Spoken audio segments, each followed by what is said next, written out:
ما علينا إلا البلاغ المبين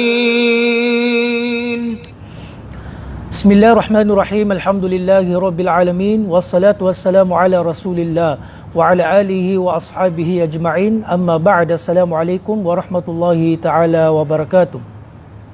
Mga kaibigan, mga kapatid sa pananampalatayang Islam, ating pong ipagpapatuloy ang ating pagtatalakay sa paksang Asmaullahi wa Sifatihi, ang mga pangalan at katangian ni Allah subhanahu wa ta'ala. Ang pinakahuling paksa na ating natalakay hinggil sa bagay na ito mula sa aklat ng ating butihing Sheikh na si Dr. Ahmad Al-Qadi, na tayo ay huminto sa tinatawag na Al-Qawaid wa Dawabit fi Asma'illahi wa Sifatihi, yung mga pamantayan o di kaya mga panuntunan na nauukol sa mga pangalan at katangian ni Allah subhanahu wa ta'ala. So, upang maging madali ang pag-unawa natin sa mga pangalan at katangian na ito, mayroong mga pamantayan o di kaya saligang binanggit ang ating mga scholar hinggil sa mga pangalan at katangian ni Allah subhanahu wa ta'ala batay sa Quran at batay sa sunna ng mahal na propeta sallallahu alaihi wasallam. At tinalakay natin last week sa huling episode ang unang pamantayan na kung saan binanggit natin na ang unang pamantayan o saligan, kadabit o di kaya kaida sa mga pangalan at katangian ni Allah ay sinabi natin na ang mga pangalan at katangian ni Allah ay tawqifiyah. Anong ibig sabihin ng tawqifiyah sa madaling kahulugan? Kung ano lamang yung mga pangalan at katangiang pinagtibay ni Allah sa Quran at pinagtibay, binanggit ng mahal na propeta sallallahu alaihi wasallam mula sa kanyang mga hadith na isinalaysan ng kanyang mga sahaba, ito lamang ang ating paniniwalaan. Ito lamang ang ating paniniwalaan at hindi natin pangungunahan ang dalawang saligan na ito.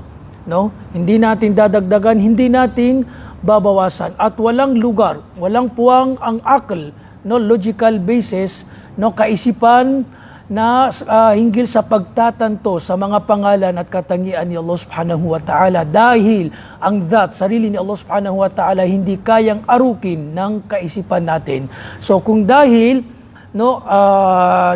dito, ano lamang yung nabanggit sa Quran at nabanggit sa hadith ng mahal na propeta sallallahu alaihi wasallam hinggil sa mga pangalan at katangian ni Allah subhanahu wa ta'ala, ay ito lamang yung ating pagtitibayin at paniniwalaan. Dahil ang mga pangalan at katangian ni Allah ay tawqifiyah. Yun ang kahulugan ng tawqifiyah, na kung ano lamang nabanggit sa Quran at Sunna, yun ang pagtitibayin at paniniwalaan natin.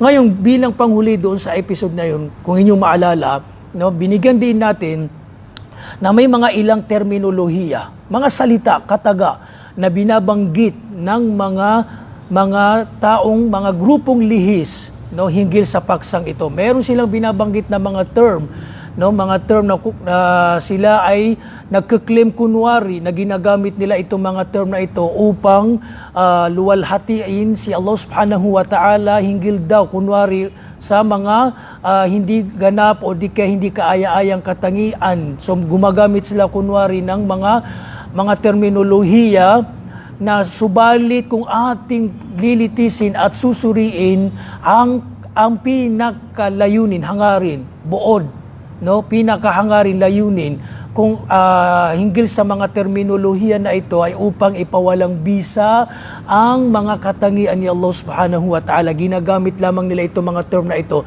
para lamang ipawalang bisa ang mga katangian ni Allah na nabanggit sa Quran at Sunna. Anong halimbawa nito? Halimbawa, sinasabi nila si Allah subhanahu wa ta'ala ay malwalhati sa lugar o di kaya direksyon, haiz wal jiha wal makan, lugar. Ginagamit nila ito para lamang i-claim nila na si Allah ay malwalhati sa lugar o di ka location. Subalit kung ating lilitisin, susuriin, mapagtatanto natin, ang tinutukoy nila sa mga terminolohiyang ito ay ipawalang bisa ang uluwullah, pag-iran ni Allah sa taas, at pag-istiwa ni Allah subhanahu wa ta'ala. Itong pinaka malaking hangarin nila, pinaka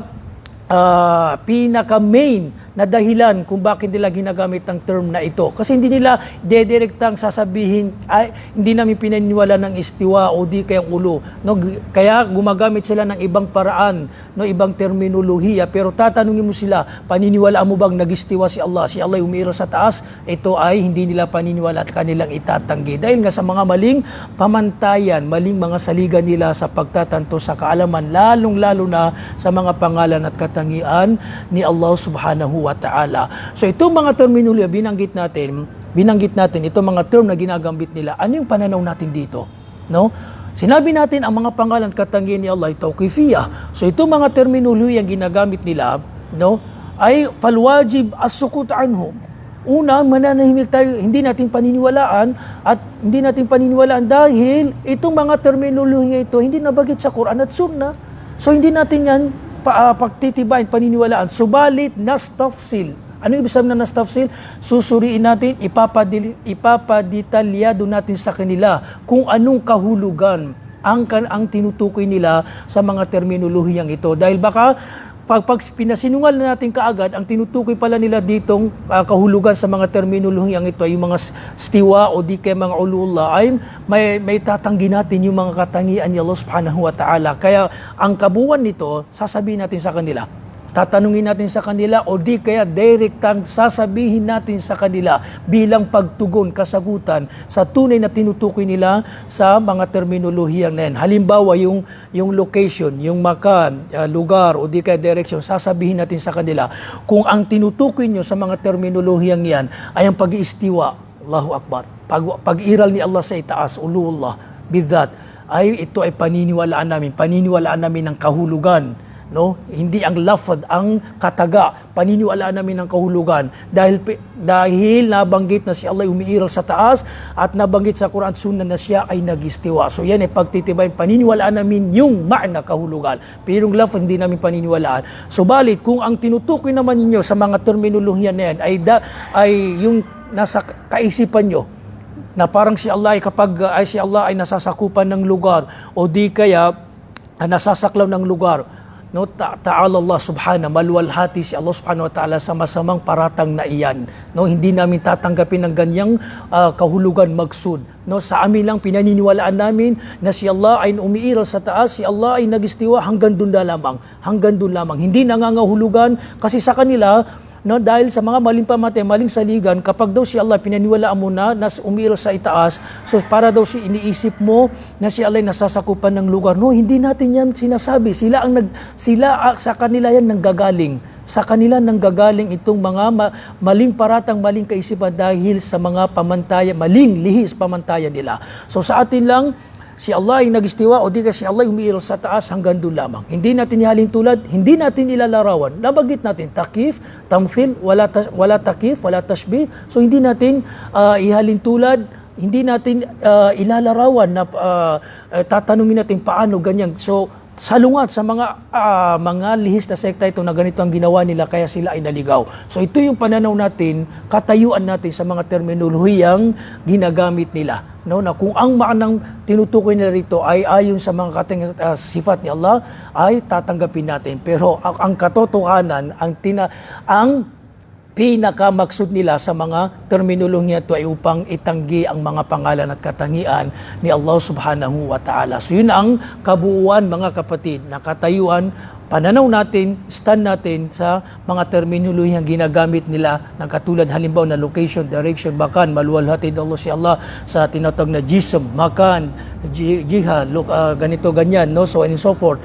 So, hindi natin paniniwalaan yung mga terminolohiya at hindi natin kaagad pasisinungalingan dahil tatanungin muna natin kung ano yung kahulugan, ma'na na tinutukoy dito. Kung ang ma'na ay hinggil sa istiwa halimbawa o di kaya ulullah, tatanggapin natin. So, nasagot natin, tinugunan natin yung pagtanggi nila sa istiwa at yung ulu. Kung tinutukoy naman yung maling kaisipan, no, paglalarawan nyo kay Allah na parang ganito ganyan ay maluwalhati, no, itinatanggi namin yan, maluwalhati dyan si Allah subhanahu wa ta'ala sa mga maling paratang, maling palaisipan nyo hinggil kay Allah subhanahu wa ta'ala. So ngayon mga kapatid, ikalawang kaida naman, ikalawang pamantayan. So natapos natin na ang asma'ullah wa sifatihi tawqifiyya. Pangalawa, sabi ng ating Sheikh, وأسماء الله تعالى قد بلغت من الحسن غايته وهي أعلام على ذاته وأوصافه سبحانه no وصفاته كاملة لا نقص فيها بوجه من الوجوه. So ito ay ma'ruf, no? Madaling kaida ito, sabi ng ating Sheikh, ang mga pangalan ni Allah subhanahu wa ta'ala ay umabot sa pinakatuktok o pinakamataas na antas ng kagandahan, no? Dahil si Allah subhanahu wa ta'ala ay Panginoon ng Panginoon, no? At ang kanyang mga pangalan ay mga pangalang pantangi na tumutukoy sa kanyang zat at tumutukoy din sa kanyang mga katangian. Anong ibig sabihin to? Si Allah subhanahu wa ta'ala, halimbawa nabanggit sa hadith na si Allah may 99 names, no? So itong mga 99 names na ito tumutukoy sa zat. Si Allah subhanahu wa ta'ala ang tinutukoy sa lahat ng mga pangalan nito at tumutukoy din, no, naglalaman din yung mga pangalan niya ng mga katangian. Anong halimbawa nito? Si Allah, sabi niya sa Quran, wa huwal ghafur ar-rahim. Si Allah ay pangalan, siya daw ay Ghafur, so pangalan niya ang Ghafur. At nagtataglay ng katangian. Ang Ghafur ay hinangon sa salitang magfira. So katangian niya yung magfira, no, nakapatawaran yung magfira. So si Allah ay pangalan niya yung Ghafur na siya ay nagpapatawad, no, nagpapatawad sa kanyang mga alipin. Wa huwal ghafur rahim, ar-rahim. Ang ar-rahim maawain. So pangalan ni Allah subhanahu wa ta'ala ang Rahim, siya ay maawain, no? Na si Allah ay kinakaawaan niya, okay, ang kanyang mga alipin. So ito yung mga halimbawa lamang na tumutukoy sa kanyang zat at tumutukoy sa naglalaman yung mga pangalan ng mga katangian. Ito ang ibig sabihin ng kaida na ito. At ang kanyang mga katangian, no, ay ganap at walang kulang o kapintasan sa lahat ng aspeto nito. Ito walang pagdududa, walang pag-aalilangan. Kaya sinabi ni Allah subhanahu wa ta'ala, walahul mathalul la'la fis samawati wal ard wa huwal azizul hakim. No, sa kanyang pinakamataas na paglalarawan. Sinabi ni Allah sa Suratul Rum verse 27, sa kanyang pinakamataas na paglalarawan o katangian sa kalangitan, sa kalangitan at kalupaan, wa huwal azizul hakim, na siya ang makapangyarihan. So kapilang din sa pangalan niyang Al-Aziz, no, na makapangyarihan. At ibig sabihin meron siyang katangian na makapangyarihan sa lahat. Ito yung kapangyarihan ni Allah. At maalam al-hakim, no? So yung kaalaman ni Allah, no, maalam al-hakim, pangalan din ni Allah subhanahu wa ta'ala yung al-hakim. So itong ikalawang pamantayan, saligan hinggil sa mga pangalan at katangian ni Allah subhanahu wa ta'ala. Ikatlo, itong mahalaga, no? Ikatlo, sabi ng ating Sheikh, وهي حق على حقيقتها فيجب إجراؤها على ظاهرها دون تحريف إلى آخر ما قال. Ano yung sabihin nito mga kapatid? Ang mga pangalan at mga magagandang katangian ni Allah ay totoo ayon sa literal na kahulugan nito. Ayon sa literal na kahulugan nito. Kung kaya obligado sa atin ang pagtanggap nito at paniwalaan ayon sa malinaw at hayagang pagkasaad nito sa Quran at Sunnah ng mahal na propeta sallallahu alaihi wasallam. Ano ibig sabihin ng hakun ala hakikatiha? No? Ang mga katangian ni Allah o di ka mga pangalan ni Allah, may mga kahulugan ito. No, may mga kahulugan. So, naunawaan natin itong kahulugan na ito. Taliwas sa mga lihis na sekta na hindi nila tinatanggap yung literal nitong kahulugan. Dahil sa maling pagkaisipan nila na kapag pinagtanto mo, ang mga literal nitong kahulugan ay may halin tulad mo daw sa nilalang. No? Napakalaking pagkakamali at pagkalihis to, mga kapatid. No? Ang Quran bumaba, kaya sinabi ni Allah, liyadabbaru ayatihi, upang kanilang pagnilay-nilayan, pagmuni-munihan ang kanyang mga ayat. Paano natin pagninilay-nilayan, pagmunihan niya, paano papapasok yung iman natin? Kung hindi natin naunawaan ng Quran yung mga salita niya, hindi pwedeng salita lamang na walang kahulugan. Paano natin maunawaan ng Quran kung walang mga kahulugan nito? So salita lamang, lafad, katagan, hindi natin naunawaan? Hindi pwede. Halimbawa, yung alif lam mim, na ito yung sa mga kataga na hindi alam, si Allah subhanahu wa ta'ala labis na nakakaalam, na in-exempted niya. No? So hindi natin alam kahulugan nito, si Allah subhanahu wa ta'ala ang labis na nakakaalam. Pero yung mga katangian ni Allah, bukod sa nabanggit na ito, lahat ng mga katuruan, mga paniniwala, mga katangian, mga pangalan ni Allah, naunawaan natin to. Bakit? Paano natin makikilala si Allah kung hindi natin naunawaan yung mga paglalarawan niya sa kanyang sarili? Wa huwal ghafurur rahim. Naunawaan natin ng mapagpatawad at maawain. Pero ang mga lihis na ito, mga lihis na sekta, no, ay hindi nila pinagtanto dahil sa maling pamantayan nila na kapag pinagtanto mo ang mga pangalan at katangian ni Allah ayon sa hakika niya, literal nitong kahulugan, ay mahihalin tulad, mayhambing mo na daw kaagad sa kanyang mga nilalang. Napakalaki. Bigyan ko kayo ng halimbawa. Wa huwa sami'ul basir. Si Allah subhanahu wa ta'ala is sami', nakakarinig at nababatid, nakikita niyang lahat ng bagay. Doon lamang tayo halimbawa sa sama. Ibig sabihin, ang sama, pandinig. Ang sama, mayroon itong kahulugan sa lingwaheng Arabic na ang ibig sabihin ng isa sa kahulugan ay idrakul aswat, naririnig ang mga boses. No? Naririnig ang mga boses. Ang sama, no, ginamit kay Allah, ibig sabihin si Allah daw ay nakakarinig. Naririnig niya lahat ng boses. Ang sama din, ang tao nakakarinig din. Tama? Yes, dahil meron tayong sami, nakakarinig tayo, narinig natin yung boses. Pero kapag ang sama ay inadres kay Allah, no? Sinabi natin sam'ullah at sabi natin sam'ul insan, pandinig ng tao, pag ginamit natin na sam'ullah at sam'ul insan, nagkahiwalay na, nagkaiba na ang tunay na kalagayan ng katangian na ito.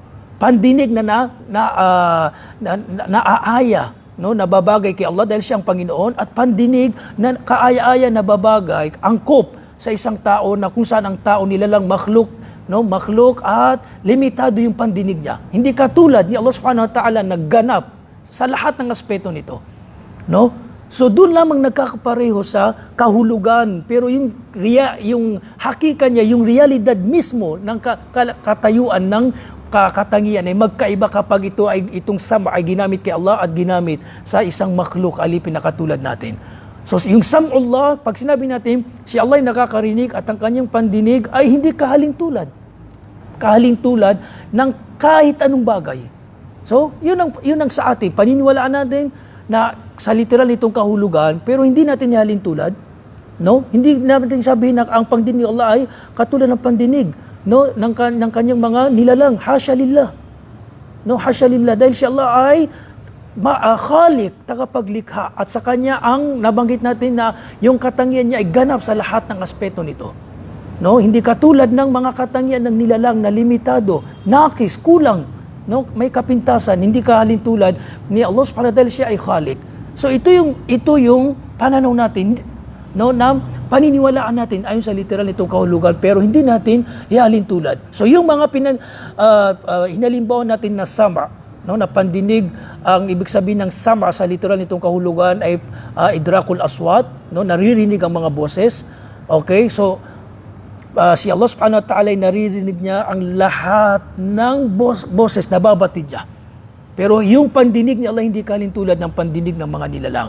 So, i-analogy din natin sa lahat ng mga katangian ni Allah, sa mga pangalan at katangian ni Allah. Yung pagmamahal niya, yung magfiran niya, ay hindi pagtatantuin natin nito ayon sa hakika literal nitong kahulugan, pero hindi kahalintulad, hindi natin halintulad, hindi natin itatakip. Napakadali lamang.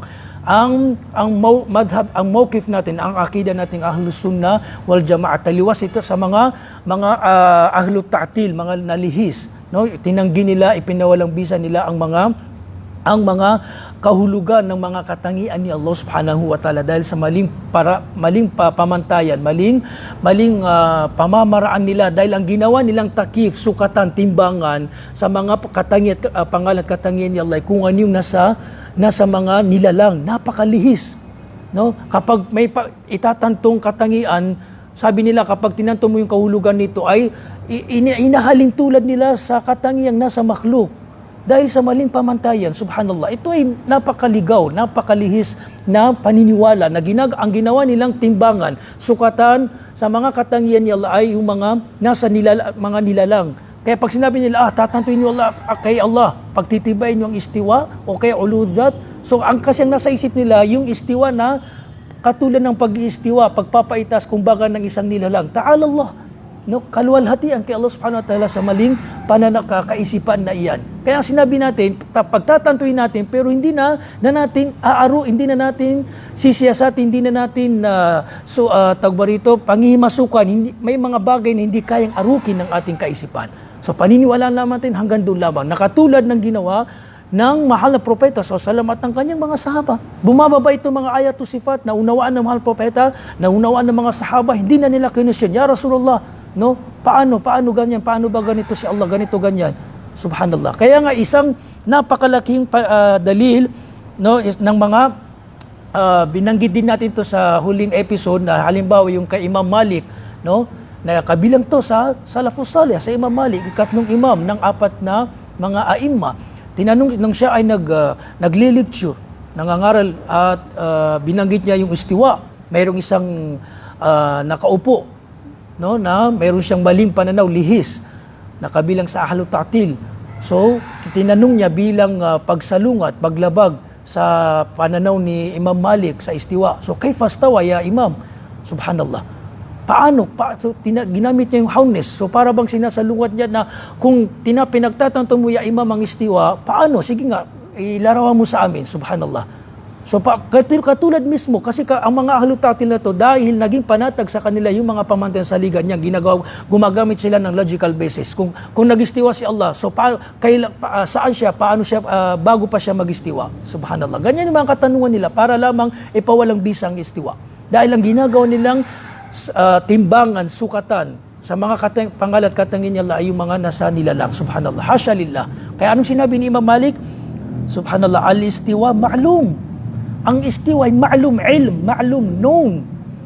Pag sinabi mong ma'lum, hinango sa ilm, kaalaman, alam na ang kahulugan ng istiwa na irtifa, pagpapaitaas, pangingibabaw, no, sa ibabaw ng kanyang arsh. Ito ang istiwa na irtifa, pagpapaitas, pangingibabaw, no? Wal kayfiyatu majhula, at yung tunay niyang pamamaraan, no, kalagayan ay majhula, hindi natin alam. Pero alam natin ang kahulugan, pero yung tunay na pamamaraan ng pag-iistiwa ni Allah, hindi natin alam dahil hindi kayang arukin ng ating kaisipan, kaya hindi na natin itatanong paano ganyan. Yun ang gustong ipahiwatig ni Imam Malik. No, hindi na kayang arukin ng ating kaisipan yung sa anong paraan. Kaya sinasabi natin, nag-istiwa si Allah sa angkop sa kanyang kapangyarihan, kadakilaan, kamahalikahan. Dahil hindi natin alam yung tunay niya, angkop ng pag-iistiwa. Paniniwalaan natin na si Allah nag-istiwa, ma'lum ang kahulugan, wal kayfiyya majhula, wal imanu bihi wajib. Allahu Akbar. Ang paniniwala sa istiwa ay wajib, sabi ni Imam Malik. No? Wasu'alu anha, yung kayfiyya niya ay bid'ah. Yung kayfa, so parang sinagot niya sa taong yun na lihis yung uri ng tanong na yun na kayfa stawa. Kaya isa sa salaysay, pinalabas niya itong mubtadi na ito, no, mula sa kanyang jilsa, sa kanyang muhadara, no, dahil napagtanto niya itong taong ito ay mayroong lihis at mayroong maling pananaw na maaaring nakaka-impluwensya sa ilan sa kanyang mga estudyante. So ito yung ikatlong pamantayan, mga kapatid, mga kaibigan, hinggil sa mga pangalan at katangian ni Allah na paniniwalaan natin sa literal nitong kahulugan, pero hindi natin yambing, hindi natin halin tulad. Napakahalagang pagsapo itong dabit na ito, no? At dito nalihis, no, isa sa mga pinakamalaking dahilan kung bakit nalihis itong mga ahlul ta'til na ito. Kaya sa kanila hindi nila to pinaniwalaan at gumamit sila ng ta'wil, no? Iba ang pinahulugan nila, no? Na hindi itong ta'wil na ito na paglilihis, paggamit ng ibang kahulugan na napakalayo sa literal nitong kahulugan. Halimbawa, yung istiwa, sabi nila istila, dethrone, subhanallah, iba't ibang uri ng mga kahulugan na salungat sa tunay na kahulugan ng istiwa. Ganun din yung uludhat, no, tinawil nila, no, yung pag-iral ni Allah sa taas. So hindi daw nila pinaniniwalaan, no? Ang pinaniniwalaan lamang nila yung ulul mahr wal makana, pero yung uludha, di ba, inshallah tatatalakay natin to sa mga katangian ni Allah subhanahu wa ta'ala. Sinabi din ng ating Sheikh dito, wa yahrum ilhadu fiha bitartil aw tamthil aw ibtida' asma'in lam yusammi biha nafsahu aw ishtiqaqu asma'i lil asna min asma'i subhanaka allat min al-ilah wal uzza min al-aziz wa manatu min al-manan wal mannan. At ipinagbawal ang paglihis at pagtanggi sa kanyang mga pangalan, yung pag-ilhad sa pamamagitan ng ta'til, pag-aalis o pagpapawala sa mga kahulugan, o di kaya'y tamthil, pag-alin tulad paghahambing. Ganon din ay pinagbawal na siya'y tawagin sa mga pangalang hindi niya itinawag o pinagtibay sa kanyang sarili. So, kung ano yung hindi pwedeng pagtibay natin yung mga pangalan at mga pangalan no na hindi nabanggit sa Quran. So kung mayroong mga taong nilalarawan nila si Allah ng pangalan hindi nabanggit sa Quran, so hindi natin to pagtitibayin. O di kay ugnay ang kanyang mga pangalan sa iba liban sa kanya. Katulad halimbawa ng mga musyrik sa panahon ng mahal propeta na yung kanilang isang ribulto ay tinatawag siyang Allat na hinango nila sa ilah. So hinambing nila sa kay Allah subhanahu wa ta'ala at kay Wal Uzza no na mula sa Aziz. So inilihis nila no inyugnay nila itong mga pangalan na ito sa kanilang mga ribulto, mga imahen para ihambing kay Allah subhanahu wa ta'ala. So ito ay haram no. Ito ay lihis na pananaw. Ika-apat na pamantayan sa ligan, mga kaibigan, mga kapatid. Sabi ng ating Sheikh, wayajibu du'auhu biha, du'au mas'alatin wa du'au ibada. No, wayanbaghi ihsauha wa fahmu ma'aniha wa tafakkur fi athariha wal amal bimuqtadaha wa dhalika ashraful ulum. Masyaallah. Sabi ng ating Sheikh, ika-apat, obligado na ating tawagin si Allah sa pamamagitan ng kanyang mga pangalan, no, kanyang mga pangalan sa ating mga panalangin o di kaya pagsamba. Ididetali natin to. Mayroong tinatawag ng ating mga scholar, dua mas'ala wa dua ibadat. Una muna natin dua mas'ala. Kaya nga sinabi ni Allah, walillahil asmaul husna fad'uuhu biha. Tunay na may mga magagandang pangalan, may mga gandang pangalan si Allah, tawagin nyo, manalangin kay Allah sa pamamagitan ng mga pangalan na ito. At nabanggit din natin yung tawassul, no, bi asma'illah wa sifatihi, kung inyo maalala. Halimbawa, Ya Allah, no, hingi ka ng kapatawaran kay Allah. Ya Allah, no, hindi walamtu nafsan, ako po ay nagkamali, nagkasala. Ya Allah, ya Ghafur, no, o mapagpatawad, faghfirli, patawarin niyo po ako. No, tatawagin mo si Allah sa kanyang mga pangalan. Ito ay nagagalag, ginugusto ni Allah subhanahu wa ta'ala dahil nagpapakita ng pagpapakumbaba, pagpapaalipin, no, kay Allah subhanahu wa ta'ala. Pinupuri mo si Allah sa pamamagitan ng kanyang mga pangalan at katangian. O di kaya, Ya Razzaq, urzukni. Ya Allah, Ya Razzaq. O Allah na siya ang, ikaw ang Razzaq, no? Nagbibiyaya, nagpapanustos. Urzukni, bigyan niyo po ako ng biyaya at pagpapalay. Ya Allah, Ya Rahim, awain. Ya Rahman, Ya mahabagin. Irhamni, kahabagan at kaawaan niyo po ako. Mashallah. So ito ibig sabihin, isa sa kabuuan na kahulugan ng dua mas'ala. Ang dua ibada, no, sa pamamagitan ng pagsamba. At ito yung mahalaga din. Halimbawa, isa sa dinudulot na banggit natin sa mga pangalan at katangian ni Allah, no, halimbawa, tayo ay gagawa ng pagsamba, pagsala halimbawa na tayo ay mataimtim dahil naunawaan natin na si Allah ay alim o di kaya khabir, no, basir, nakikita, nababatid niya lahat. Okay? So ito yung dua ibada. No? Sinasamba natin si Allah na para bang naisip natin na dahil may mga pangalan, katangian si Allah subhanahu wa ta'ala, ito ang nagdudulot sa atin upang mas dakilain natin si Allah subhanahu wa ta'ala, mas katakutan natin si Allah subhanahu wa ta'ala.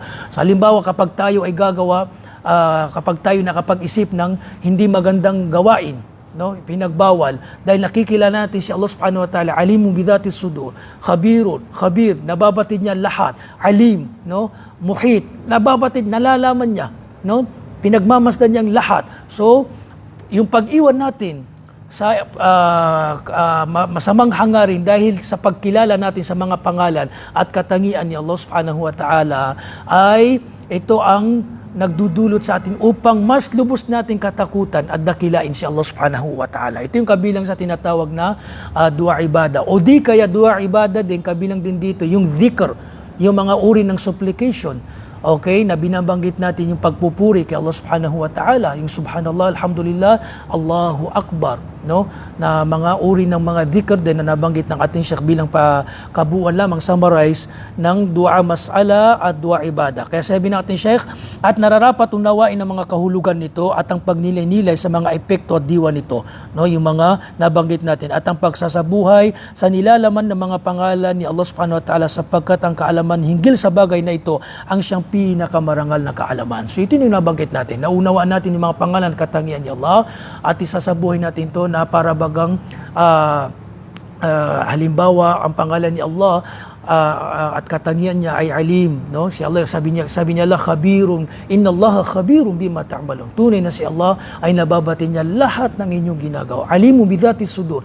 Nababati niya, alam ni Allah ang ano pa mang nasa dibdib na sa mga puso natin. So dinadakila natin si Allah subhanahu wa ta'ala sa pamamagitan ng kanyang mga pangalan at katangian, at sa pamamagitan nito, no, ay nadadagdagan yung ating iman, ng ating pagdadakila, dahil lubos natin nakikilala si Allah subhanahu wa ta'ala na meron siyang mga magagandang pangalan at mga ganap na katangian. So dito lamang mga kaibigan, mga kapatid, nagtatapos yung mga dawabit, mga kawaid hinggil sa mga pangalan at katangian ni Allah. At insyaAllah next week, no, babangkitin natin yung mga uri, mga halimbawa ng mga katangian ni Allah subhanahu wa ta'ala, yung mga pangunahing katangian, mga kategorya na binanggit ng ating mga ulama hinggil sa mga pangalan at katangian ni Allah subhanahu wa ta'ala. So naway napulutan natin ng aral, naging kapakipaginabang at nakakuha tayo ng konting kaalaman na dagdagan yung mga kaalaman natin. At patuloy natin hilingin kay Allah subhanahu wa ta'ala na tayo kanyang patatagin sa tamang akida at tamang manhaj, pamamara, methodology. So maraming salamat po. Patuloy lamang kayo. Kailangan natin ng sabar, pagtitimpi sa landas, kaalaman. Sa landas na ito, pagsasaliksik ng kaalaman, dahil insyaAllah ta'ala mapagtatanto natin sa mga, kapag tayo ay habang nagtatagal tayo sa mga pagsasaliksik ng kaalaman, mapagtatanto natin sa mga huling mga in the future na mashallah, alhamdulillah, marami tayong natutunan dahil sa ating pagsusumikap na sa pagsasaliksik ng kaalaman. So dalangin natin kay Allah na lagyan niya ng baraka ang ano pa mang mga kaalaman na tututunan natin, nang sa ganun ay ating may sabuhay sa ating realidad na pamumuhay. So hanggang dito na lamang. Jazakumullahu khairan wa baraka fikum wa sallallahu ala nabina Muhammad wa ala alihi wa sahbihi wa sallam wa wassalamu alaikum wa rahmatullahi ta'ala wa barakatuh.